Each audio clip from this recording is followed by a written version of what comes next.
السلام عليكم ورحمة الله تعالى وبركاته، مشاهدي الكرام، وتحية طيبة لكم جميعا أينما كنتم. أزف اللون نايت مادي استماع.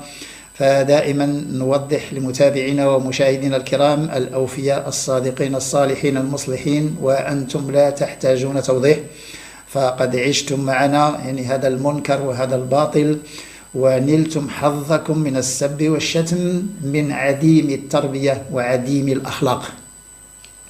فنوضح للناس لماذا، لأن المتابعين لا يحتاجون توضيح، لكن هناك كثير من الأبرياء، هناك يعني كثير من الناس صدقوا الكذب. لماذا؟